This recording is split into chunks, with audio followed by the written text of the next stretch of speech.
નમસ્કાર. તો આજે આપણે શીખીશું વોઇસ. તો જોઈએ, મસ્ત ચિત્ર છે વોઇસનું. વોઇસ એટલે કે વર્બનો એક ગુણ છે જે બતાવે છે કે સબ્જેક્ટ એ કાર્ય કરે છે તો એ કાર્યનો નોન ડુઅર છે સબ્જેક્ટ, અને જો એ કાર્ય કરતું નહીં હશે તો એ નોન ડુઅર હશે. હવે આપણે બધા જાણીએ જ છીએ કે પેસિવ વોઇસ હશે તો એમાં ઓબ્જેક્ટ પર ભાર મૂકવામાં આવશે.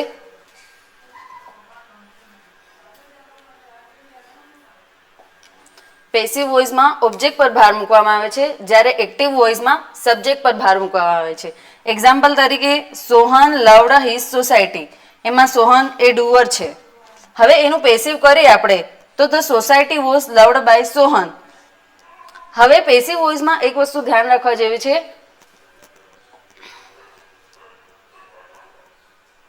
કે જ્યારે આપણે એક્ટિવ વોઇસમાંથી પેસિવ વોઇસમાં જઈએ ત્યારે સબ્જેક્ટ એ ઓબ્જેક્ટ બને છે, પણ ક્યારે સબ્જેક્ટ એ ડાયરેક્ટ ઓબ્જેક્ટ બનતો નથી. એ હંમેશા પ્રી પોઝિશનનો ઓબ્જેક્ટ બને છે. એટલે આપણે પેસિવ વોઇસ કરતી વખતે લાસ્ટમાં લખીએ છીએ બાય કરીને. જ્યારે આપણે પેસિવ કરતા હોય ત્યારે લાસ્ટમાં આપણને વિચાર આવે છે કે મેં બાય કેમ લખું છું, તો એ એના જ કારણે લખીએ છીએ કે એ જ્યારે સબ્જેક્ટ એ ડાયરેક્ટ ઓબ્જેક્ટ ક્યારે બનતો નથી, તે હંમેશા પ્રી પોઝિશનનો ઓબ્જેક્ટ બને છે. અને બીજી વસ્તુ એ ધ્યાન રાખવા જેવી છે કે પેસિવ વોઇસમાં હંમેશા આપણે V3 એટલે કે થર્ડ ફોર્મનો યુઝ કરીએ છીએ, અને પેસિવ હંમેશા ટ્રાન્ઝિટિવ વર્બનું જ થાય છે. હવે તમે કહેતા હશો કે ટ્રાન્ઝિટિવ ઇનટ્રાન્ઝિટિવ શું છે, તો આપણે એ ફંડો ક્લિયર કરીએ. ટ્રાન્ઝિટિવ અને ઇનટ્રાન્ઝિટિવ.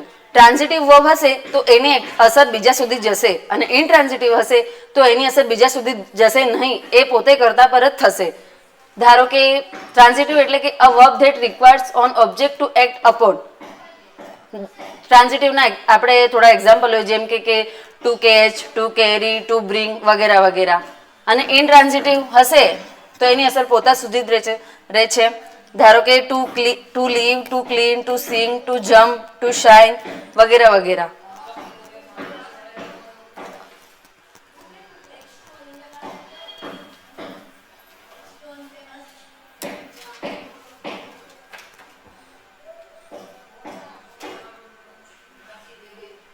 હવે કેટલાક વર્બ એવા હોય છે કે જે ડી ટ્રાન્ઝિટિવ હોય છે, જે પોતાની જોડે બે ઓબ્જેક્ટ લેતા હોય છે. એક તો હોય છે ડાયરેક્ટ ઓબ્જેક્ટ,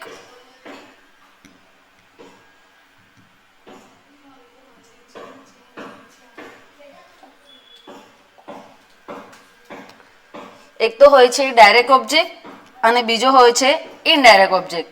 હવે તમે કીધા હશો ડાયરેક્ટ ઓબ્જેક્ટ ઇનડાયરેક્ટ ઓબ્જેક્ટ એટલે શું?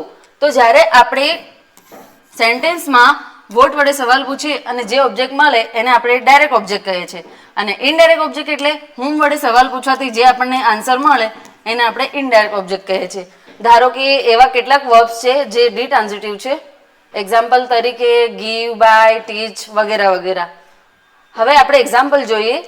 I can teach you grammar. બરાબર છે, તો એમાં આઈ સબ્જેક્ટ છે આપણો, કેને મોડલ છે, હમણાં આપણે આગળના લેક્ચરમાં જોયું તેમ, અને ટીચ એ આપણું મેઇન વર્બ છે, અને યુ અને ગ્રામર એક આમાં ડાયરેક્ટ ઓબ્જેક્ટ છે અને એક ઇનડાયરેક્ટ ઓબ્જેક્ટ છે.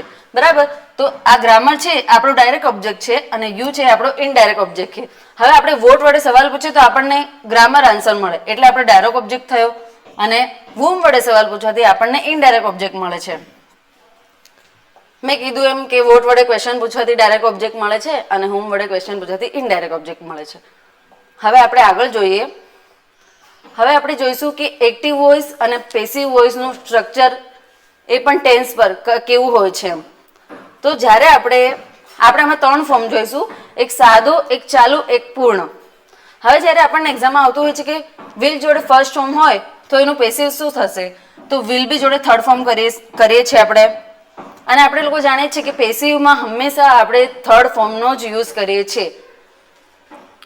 હવે આમાં છે કે વિલ પનિશ, તો એમાં વિલ પનિશનું પેસિવ શું થશે, તો વિલ બી પનિશ્ડ. પછી ચાલુમાં વિલ બી પનિશિંગ હશે તો એનું પેસિવ થશે વિલ બી બીંગ પનિશ્ડ. હવે પૂર્ણ હશે તો વિલ હેવ પનિશ્ડ, તો એનું પેસિવ થશે વિલ હેવ બીન પનિશ્ડ. પછી એવી જ રીતે પનિશ કાં તો પનિશ. હવે આપણને ભવિષ્યકાળ થયો આપણો, આ છે આપણો સાદો વર્તમાનકાળ. પ્રેઝન્ટ ટેન્સ, અને આવડો ફ્યુચર ટેન્સ, અને આપણો પાસ્ટ એટલે ભૂતકાળ. હવે આપણો સાદો વર્તમાનકાળ છે એમાં પહેલું અને પાંચમું ફોર્મ. હવે તમને લોકોને ખબર જ હશે કે આપણે જ્યારે આપણે હી શી ઇટ અથવા તો એક વચન વાળું નામ હોય તેની જોડે આપણે એસ લગાડતા હોઈએ છીએ, અને આઈ વી યુ ધે બહુવચન હોય તો એની જોડે આપણે ફર્સ્ટ ફોર્મ લખીએ છીએ, પહેલું રૂપ લખીએ છીએ. હવે આપણે ભૂતકાળ હોય, જ્યારે ભૂતકાળનું પેસિવ કરતા હોય ત્યારે આપણને સેકન્ડ ફોર્મ આપવામાં આવ્યું છે, અને એનું પેસિવ કરીએ તો વોઝ વર જોડે થર્ડ ફોર્મ. બરાબર. એવી જ રીતે ચાલુમાં પણ એવું જ છે કે વિલ બી પનિશિંગ ચાલુ છે તો will be being punished. Am is are જોડે આઈએનજી તો એમિઝ આર બીંગ જોડે થર્ડ ફોર્મ. વોઝ વર જોડે આઈએનજી તો વોઝ વર બીંગ જોડે third form. Will have punished તો will have been punished. Have has જોડે થર્ડ ફોર્મ તો have has been જોડે થર્ડ ફોર્મ. આ બધા આપણને પૂર્ણ ટેન્સ બતાવે છે, અને એમનું પેસિવ કઈ રીતે છે એ આપણને આ સ્લાઇડ પરથી ખબર પડે છે. બરાબર. જઈએ નેક્સ્ટ પર. હવે એક્ટિવ અને પેસિવ વોઇસ. તો એક્ટિવ વોઇસમાં વોટ સબ્જેક્ટ ડઝ એટલે સબ્જેક્ટ શું કરે છે, અને પેસિવ વોઇસમાં the focus is not on the action, action પર ફોકસ હોતો નથી. એક્ઝામ્પલ તરીકે આપણે જોઈએ કે Ram killed Ravan.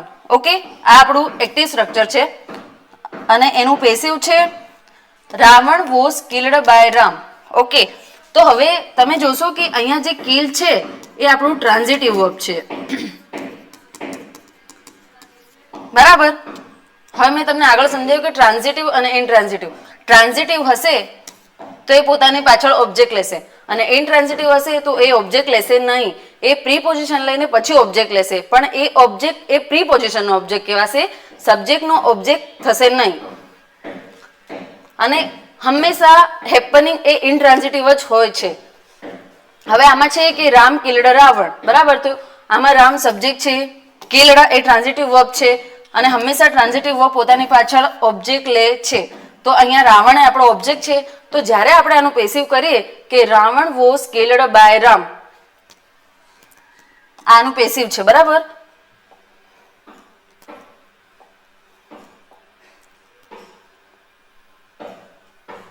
Passive voice on WH question. હવે પેસિવ વોઇસ WH ક્વેશ્ચનનું કઈ રીતે કરવું એ આપણે આ સ્લાઇડ પરથી શીખીશું. એમાં કઈ નવાઈની વાત નથી. WH ને આગળ જ રાખવાનું હોય છે, અને પાછળનું જેમ આપણે કરતા હોય એવી રીતે જ કરવાનું હોય છે. હવે આપણે એક્ઝામ્પલ જોઈએ કે where are the children flying a kite. તો આ આપણો WH ક્વેશ્ચન છે. એમાં આપણે એનું પેસિવ કરીએ તો જ્યારે આપણે WH નું પેસિવ કરીએ છીએ ને ત્યારે WH જે આગળનું હોય છે એને કોઈ ફરક પડતો નથી, એ એમનું એમ જ મુકાય છે. હવે આ સેન્ટેન્સ છે કે where are the children flying a kite. તો આમાં આપણું મેઇન વર્બ છે ફ્લાઇંગ. બરાબર છે. અને RING એટલે કે ચાલુ વર્તમાનકાળની વાત કરી છે, તો ચાલુ વર્તમાનકાળનું પેસિવ શું થાય છે? એમિઝ આર બીંગ જોડે થર્ડ ફોર્મ. ઓકે, તો હવે અહીંયા આપણું ઓબ્જેક્ટ શું છે? અ કાઇટ. બરાબર છે. હવે આપણે આ અ કાઇટ ને આગળ લાવીએ છીએ. અહીંયા તો ચિલ્ડ્રન્સ દેખીને આર લખ્યું હતું ને આપણે, પણ જ્યારે આપણે અ કાઇટ એટલે આ એક વચન છે, એટલે જેવું જ આપણું સબ્જેક્ટ એવું આપણું વર્બ. બરાબર. તો હવે આપણે અ કાઇટ ને આગળ લાવ્યા તો અ કાઇટ એક વચન છે એટલે આપણે ઇઝ લખીએ છીએ. એટલે આપણે આગળ શું લીધું? ઇઝ. અને પછી આપણે ઓબ્જેક્ટ ને આગળ લાવીએ અ કાઇટ. હવે મેં તમને કીધું એમ કે એમિઝ આર જોડે આઈએનજી હોય તો એનું પેસિવ થશે એમિઝ આર બીંગ જોડે થર્ડ ફોર્મ. તો a kite being flown by the children question mark આવો ને આવો જ. બરાબર છે. હવે નેક્સ્ટ સેન્ટેન્સ છે આપણું what is this drum being why is she beating this drum at this time. તો આમાં બી એવું જ છે કે WH ને કોઈ ફરક નથી પડવાનો. જે આપણું મેઇન વર્બ કયું છે? બીટિંગ. બરાબર છે. હવે ધીસ ડ્રમ એ આપણું ઓબ્જેક્ટ છે, અને at the time at this time એ તો એડવર્બ ઓફ ટાઈમ છે. બરાબર. તો હવે આપણે WH ને તો આવું ને આવું જ રાખીશું, અને ધીસ ડ્રમ આગળ આવશે, એક વચન છે એટલે ઇઝ નું ઇઝ જ રહેશે. This drum being beating beating નહીં આવશે, બીટન આવશે. Beaten by her at this time. Okay, સમજ પડી ને? What are you talking about. તો હવે આપણે વોટ વડે સવાલ પૂછીએ ત્યારે ઓબ્જેક્ટ હોતો નથી એ ક્વેશ્ચનમાં, ઓબ્જેક્ટ નહીં હોય, બરાબર. તો આપણે એને કઈ રીતે બનાવી શકીએ? તો આમાં what is being talked about, આમાં ઓબ્જેક્ટ નહીં હોય એટલે ડાયરેક્ટ આપણે વોટને લખીને પછી જે સેન્ટેન્સ હોય એને આગળ લાવીને કરતા હોઈએ છીએ. ખબર પડી આમાં?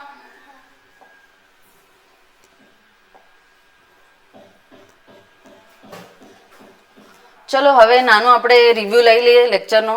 ઓકે, તો મેં તમને કીધું કે વોઇસ એ વર્બનો એક પ્રકાર છે કે જે બતાવે છે કે સબ્જેક્ટ એ કાર્ય કરે છે કે તેના પર એ કાર્ય થાય છે. ઓકે, અને જ્યારે પેસિવ વોઇસ હશે ત્યારે ઓબ્જેક્ટ પર ભાર મૂકવામાં આવશે અને એક્ટિવ વોઇસમાં સબ્જેક્ટ પર ભાર મૂકવામાં આવશે.